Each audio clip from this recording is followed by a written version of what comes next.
ભૂપેન્દ્રભાઈ પટેલના હસ્તે ₹633 કરોડના ખર્ચે નિર્મિત જૂથ પાણી પુરવઠા યોજનાનું લોકાર્પણ। મુખ્યમંત્રી ભૂપેન્દ્રભાઈ પટેલે આંખોલ ખાતે યોજનાની ઝીણવટભરી માહિતી મેળવી પ્લાન્ટનું સ્થળ નિરીક્ષણ કર્યું। 192 ગામના કુલ 7 લાખ નાગરિકો માટે દૈનિક 6.40 કરોડ લીટર પીવાનું પાણી મળી રહેશે। સરહદી જિલ્લા બનાસકાંઠામાં પીવાના પાણીની સમસ્યાના કાયમી નિરાકરણ માટે સરકાર દ્વારા અનેક પગલાં લેવામાં આવ્યા છે, જે અંતર્ગત કુલ ₹633 કરોડના ખર્ચે તૈયાર થયેલ ડીસા અને લાખણી તાલુકાના પાણી પુરવઠાની સુધારણા યોજનાના વિકાસ કાર્યોનું આજરોજ ડીસાના આંખોલ ખાતે મુખ્યમંત્રી ભૂપેન્દ્રભાઈ પટેલના હસ્તે લોકાર્પણ કરાયું। મુખ્યમંત્રી ભૂપેન્દ્રભાઈ પટેલે સમગ્ર યોજનાની ઝીણવટભરી માહિતી મેળવી પ્લાન્ટનું નિરીક્ષણ કર્યું હતું। બનાસકાંઠા જિલ્લાના ડીસા, લાખણી, કાંકરેજ અને દિયોદર તાલુકાના ગામડાઓ અને થરાસઈને પીવાનું શુદ્ધ પાણી મળી રહે તે માટે ગુજરાત સરકાર દ્વારા દેવપુરા વાવ ઓફટેક અને રાણકપુર ઓફટેક સુધારણા યોજના વર્ષ 2020માં તૈયાર કરવામાં આવી, જે યોજનાની કામગીરી પૂર્ણ થતાં ડીસાના આંખોલ ખાતે મુખ્યમંત્રી ભૂપેન્દ્રભાઈ પટેલના હસ્તે આજે લોકાર્પણ કરવામાં આવ્યું। આ યોજનાથી ડીસા, લાખણી, કાંકરેજ, દિયોદર અને થરાના કુલ 192 ગામના કુલ 7 લાખ નાગરિકો માટે દૈનિક 6.40 કરોડ લીટર પીવાનું પાણી મળી રહેશે। આ લોકાર્પણ પ્રસંગે પાણી પુરવઠા મંત્રી કુંવરજી બાવળિયા, સાંસદ ભરતસિંહ ડાભી, રાજ્યસભાના સાંસદ બાબુભાઈ દેસાઈ, ધારાસભ્ય પ્રવીણભાઈ માળી સહિતના પદાધિકારીઓ, અધિકારીઓ, પત્રકાર મિત્રો ઉપસ્થિત રહ્યા। એવા પ્રકાશ ગોસ્વામી, ભારતની અસ્મિતા, બનાસકાંઠા। જિલ્લા કક્ષાનો ગરીબ કલ્યાણ મેળો છે। મારી સાથે રાજ્યમાંથી વિવિધ સ્થળોએ મારા સાથી મંત્રીશ્રીઓ જોડાયા છે, ધારાસભ્યો છે, સંગઠનના પદાધિકારી છે।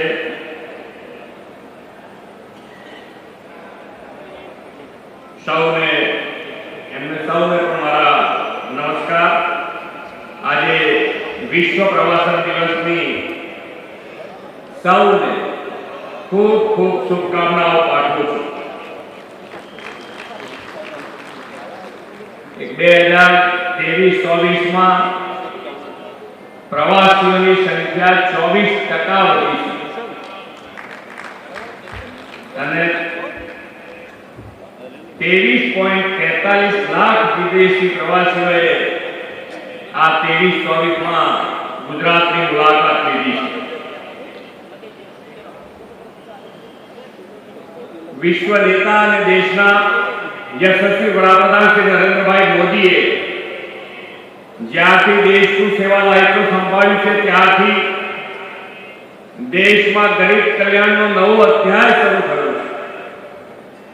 ગરીબોનું સશક્તિકરણ કેવી રીતે થઈ શકે તેનું ઉત્તમ ઉદાહરણ દેશ અને દુનિયાને શ્રી નરેન્દ્રભાઈએ પૂરું પાડ્યું છે।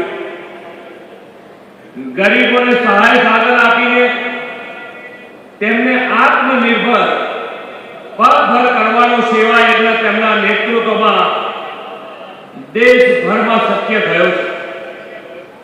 પ્રધાનમંત્રી વિશ્વકર્મા યોજના હોય, જનધન યોજના હોય, સ્વનિધિ યોજના હોય જેવી યોજનાઓથી ગરીબોનું આર્થિક સશક્તિકરણ મોદી સાહેબે કર્યું છે।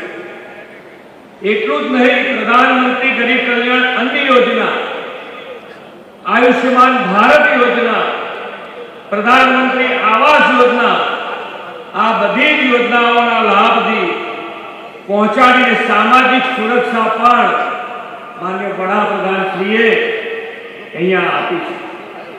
આવાસ, આરોગ્ય, અન્ન અને આવક, આ 4 સ્તંભ પર ગરીબોના ઉત્થાનની ઇમારત રચી છે, જેના પરિણામે દેશમાં 25 કરોડ લોકો ગરીબીમાંથી બહાર આવ્યા છે।